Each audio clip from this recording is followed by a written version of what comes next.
Regresamos a escaño 131 y como ya lo habíamos anunciado, está con nosotros el congresista Juan Carlos Seguren. Ya lo habíamos dicho también que él junto a su equipo técnico y de asesores periódicamente elabora el ranking de inversiones en el sector público que va a ser bastante útil para poder abordar el día de hoy el tema de fiscalización en la inversión que hacen pues las regiones y el gasto que también realizan, ¿no? Congresista, ¿cómo está? ¿Qué tal? ¿Qué tal, Perla? ¿Cómo estás? Buenas tardes. Justamente veíamos que este ranking que usted viene elaborando en base a lo que es información del Ministerio de Economía y Finanzas revela que los gobiernos regionales constantemente y se están manteniendo, que son pues quienes hacen aparentemente mejor uso de los recursos que tienen, incluso que el Ejecutivo y que los gobiernos locales. Yo diría que hay tres elementos que evidencia el ranking que se saca periódicamente. El primero de ellos, comenzando por lo positivo, es que sistemáticamente en los últimos años la ejecución de inversiones va mejorando. Si comparamos 2013 versus 2011, se ha mejorado cerca de 5%. Y es sistemático. Año a año hay una mejora en la inversión, tanto en monto, cantidad invertida, como en porcentaje de ejecución presupuestal en relación al presupuesto asignado. Ese es un primer dato. El segundo dato, que ya no es tan alentador, es que nos falta muchísimo por mejorar, porque los niveles de ejecución, por ejemplo, para este año, estimamos van a estar alrededor del 70%. ¿Qué significa ello? Que vamos a dejar de invertir, no se van a invertir en los tres niveles de gobierno, nacional, regional y local, alrededor de 12.000 millones. O sea, un país con necesidades, con carencias, con déficit de infraestructura, en educación, en salud, en carreteras, etcétera, que se dé el lujo de no invertir 12.000 millones, realmente es una vergüenza, es una pena y nos da rabia. El tercer elemento es que quien mejor ejecuta, no digo que estamos en el escenario ideal, pero comparativamente la mejor ejecución se produce a nivel de gobiernos regionales. En segundo lugar, y relativamente lejos, el gobierno nacional. Y en tercer lugar, los gobiernos locales. Porque a veces se sataniza a los gobiernos regionales, que no tienen capacidad de gestión, y la verdad es que lo hacen mejor que en el propio gobierno nacional. Congresista, en ese sentido, en el último ranking que usted presenta, justamente se destaca que Pasco, Tumbes y Lima son las regiones con mayor avance en ejecución de inversiones.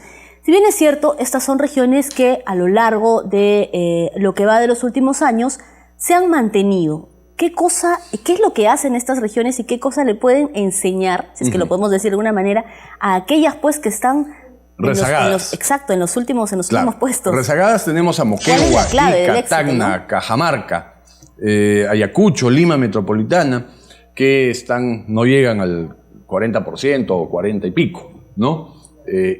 Ahora, la verdad de las cosas es que toda organización, sea pública o privada, es exitosa o no, es eficiente o no, en función al capital humano con que dispone.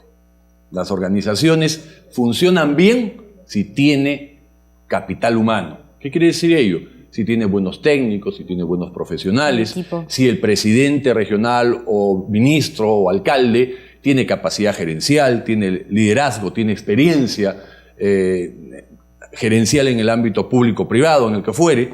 Entonces, de ello depende, ¿no?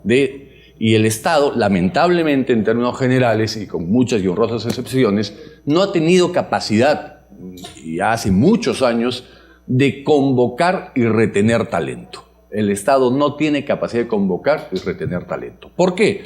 Porque el Estado no es competitivo con el sector privado a nivel de remuneraciones.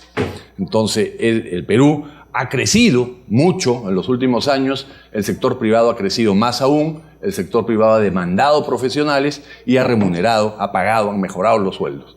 Entonces, entre la opción de postular al Estado o postular al sector privado, la inmensa mayoría de buenos profesionales terminan postulando al sector privado. Entonces tenemos un déficit de talento. Entonces, decisión que no es muy popular, pero tenemos que mejorar las remuneraciones del Estado, obviamente en base a temas de meritocracia. Este sería una de las principales... Es fundamental. El segundo elemento que ya tiene que ver con el ámbito político, que depende de la autoridad, quien lidera una institución, sea ministerio, gobierno regional o municipal, puede o no tener mucha formación, puede o no tener mucha experiencia gerencial, pero lo que sí está obligado es a rodearse de lo mejor que tenga en su zona o que esté a su acceso o a su alcance remunerativamente, pero a veces las autoridades tienen pues un sesgo hacia el amiguismo. En vez de buscar lo mejor, buscan a los más cercanos, a los más amigos, a los que tienen carné partidario, ¿no? A los ayayeros. Ahora, también está es el tema... Y eso hace y contribuye a que baje el nivel. Sí, discúlpeme. También está el tema de que hay ciertos niveles que hay que pasar, como por ejemplo el tema del SNP, que si bien es cierto ya había sido superado, pero pues todavía al parecer había algunos problemas. Claro, ahí, ese, ¿no? ese es otro factor. Es que tú me preguntabas al inicio qué hacen unos bien y otros mal, ¿no? ¿Qué tienen que aprender? Y básicamente es gestión. Ahora, el Estado tiene trabas, vallas, barreras, ¿no? Seguimos siendo, por más esfuerzos que se viene haciendo y hay que hacer más, un Estado lento, burocrático, ineficiente y muchas veces corrupto. La corrupción es uno de los elementos que genera o incuba una burocracia excesiva. Entonces, existen esos, pero ¿por qué un ministerio puede ejecutar a fin de año el 90% de su presupuesto y otro ministerio solo el 50 o el 40? ¿Por qué una región puede ejecutar el 90% de su presupuesto y otra región solo el 40%? Entonces, ambos tienen las mismas reglas de juego. Claro. Ambos tienen que pasar por prefactibilidad, factibilidad, viabilidad, expediente técnico, licitación pública, contratos, adjudicación de obra, etc. Las reglas son para todos, pero unos pueden superar las vallas y otros no pueden. Bueno, entonces, ¿dónde está la diferencia? Si las trabas son para todos igual, en la capacidad de gestión. El tema de gestión entonces muy importante, pero muy para importante, para que los que nos están escuchando comprendan qué significa inversión, ejecución de inversiones. Es decir, que los gobiernos regionales han escogido en qué gastar su presupuesto, en qué utilizar el dinero que tienen, y pues ya se ve que los que ocupan el último lugar en la tabla devuelven incluso el presupuesto, ¿no? Por favor, explíquenos. El presupuesto total, por ejemplo, asciende a 108.000 millones para este año, ¿no? El presupuesto inicial ha ido variando y hay algunos ajustes. Sin embargo, este presupuesto total involucra sueldos, salarios, gastos corrientes, pago de luz, energía, agua, combustibles, teléfonos, sueldos, etc. Entonces ese es el gasto corriente, que yo no lo evalúo, porque eso es inercial, no requiere gestión. Todos los meses te llega tu factura, todos los meses hay que pagar sueldos. No implica gestión, no hay valor agregado. El punto en inversiones. El punto que a mí me interesa evaluar y fiscalizar es inversiones. Entonces, ahí es donde vale la pena enfocarse. Entonces, a cada pliego presupuestario, llámese municipio, regiones, ministerios, se le asigna un presupuesto para inversiones, ¿no? Transportes y comunicaciones, para carreteras, vivienda y construcción, para agua potable, etc. Y tenemos definido desde la Comisión de Presupuesto ya hace varios años prioridades. En primer lugar es agua potable para la gente. Segundo lugar, electrificación. Tercer lugar, carreteras. Cuarto lugar, infraestructura de salud, infraestructura y equipamiento. Quinto lugar, infraestructura y equipamiento para educación. Sexto lugar, diría yo, infraestructura para el agro, represamientos. Muy importante. Entonces, ya hay como una clasificación de prioridades. Y estos recursos para inversión tienen que estar orientados principalmente a invertir en este tipo de infraestructura. Estas regiones que mejor han utilizado su presupuesto, ¿en qué sectores han invertido, congresista? En los sectores que te he señalado, ¿no? Eso es lo que llamamos a nivel de presupuesto el alineamiento, porque al cierre del año se hace un alineamiento. Entonces, si estas fueron las prioridades, ¿cómo se ha invertido? Y efectivamente, estos son los principales, la principal infraestructura para inversión.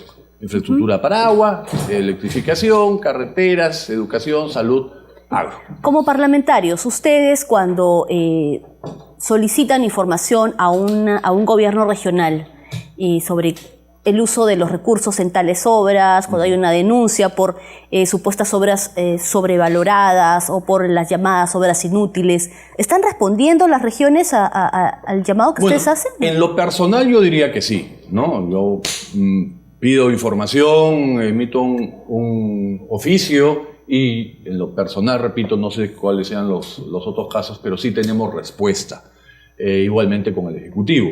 Lo que sí, probablemente con cierta demora, ¿no? Entre 15 y 30 días es lo que dura un pedido de información.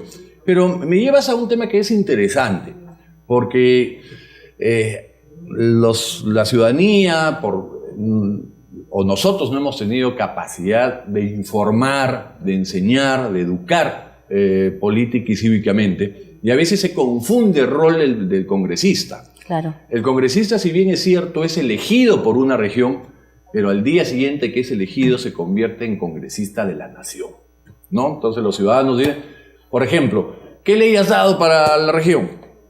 No, en el Congreso no se dan leyes para regiones, se dan leyes nacionales. Quien da leyes o normas para la región es el gobierno regional, y quien da normas para la localidad es el gobierno municipal, ¿no? Entonces, el plano de función legislativa del Congreso es para el ámbito nacional, no para la región.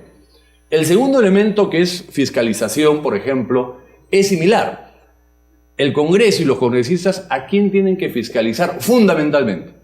Al gobierno nacional. El Congreso Nacional fiscaliza al gobierno nacional. A nivel regional, ¿quién debe fiscalizar al gobierno regional? El Consejo Regional, los consejeros regionales. Esa es su función. Es normativa y fiscalizadora. Hay que articular. Y a nivel todo municipal, eso, ¿no? ¿Quién debe fiscalizar al alcalde? Los regidores, el Consejo Municipal. Entonces, eso es como debería ser.